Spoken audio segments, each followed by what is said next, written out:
Watching March Madness reminds me, Zion Williamson and I are similarly athletic.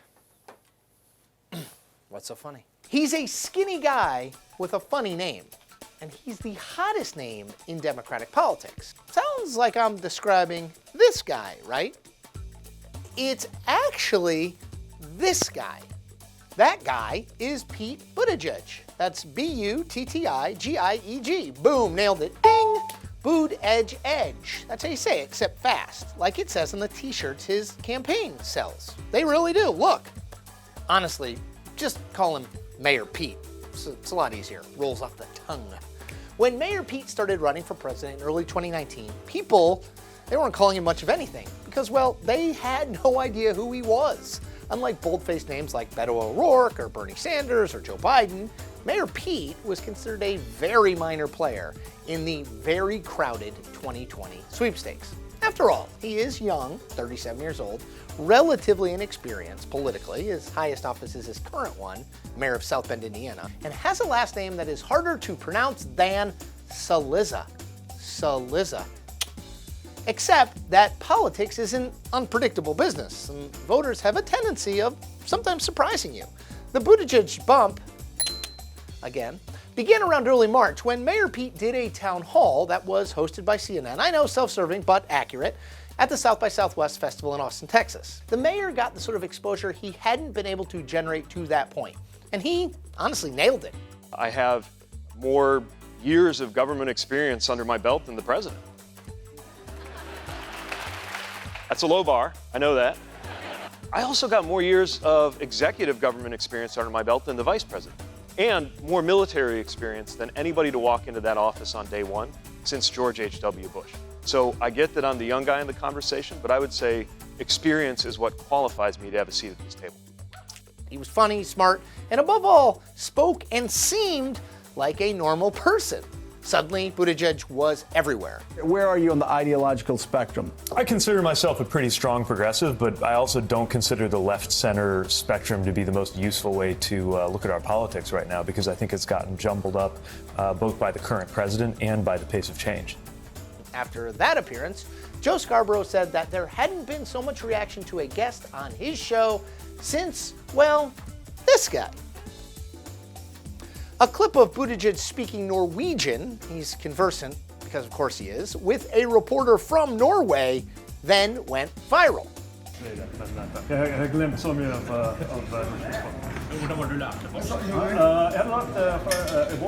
Buttigieg's campaign announced that he had already secured the 65,000 donors that he needed to qualify for the first Democratic presidential debate in June in Miami. He announced in late March that he was trying to raise $500,000 more for his campaign in the week or so before the end of that fundraising quarter. He raised that amount in 24 hours. All told, Buttigieg announced he had raised $7 million in roughly 2 months as a candidate. A total that, yes, is going to put him behind the likes of Sanders and O'Rourke, but will put him way in front of where he and everyone else thought he would be at this point in the race. This, right now, is Mayor Pete's moment. Every candidate running for president wants one. Not all get one. The question going forward is whether Buttigieg's moment is like that time when Herman Cain led the 2020 GOP field. 999, baby. Or more like when that other skinny guy with the funny name started surging in the 2008 Democratic race and really never stopped. There's reason to believe Buttigieg will last beyond this current 15 minutes of fame. And the biggest reason for that is, well, the mayor himself. Why are you only showing us the positive things about Pete Buttigieg? Because that's all we could find, all right? No, I'm being serious. There's no dirt on this guy, like nothing. Remember that presidential races, especially in primaries, are as much about personality and backstory as they are about policy. That's mostly because the candidates running for a party's presidential nomination tend to agree about the broad policy solutions needed to address things like immigration or healthcare or the economy.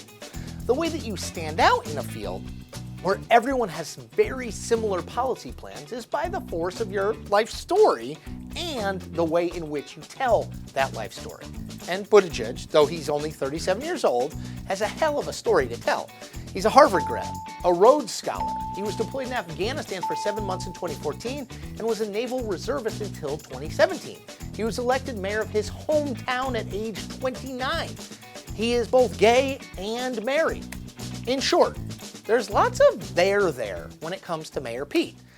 His surge has been fueled less by some catchy slogan than by a genuine excitement among Democratic primary voters about his personal story and candidacy. Plus, the momentum and money Buttigieg is gathering right now will help him in real, tangible ways. His campaign says it plans to double his staff in the coming weeks, and they are working on building bigger organizations in places like Iowa, New Hampshire, where Mayor Pete will have to show well to have any chance at winning the nomination.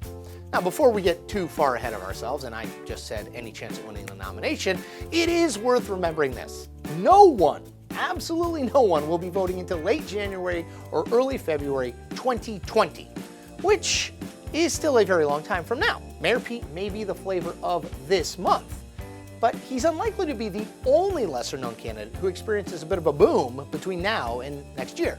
Still, an early Buttigieg bump is better than no bump at all.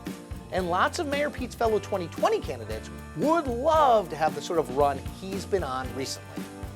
Campaigns for president are about creating opportunities, seizing them, and never letting go. Pete Buttigieg has already accomplished the first two parts of that equation in just 2 months as a candidate. It's the never letting go bit that he's still got to master. And that is the point. We make new Point episodes every Tuesday and Thursday. Check them out.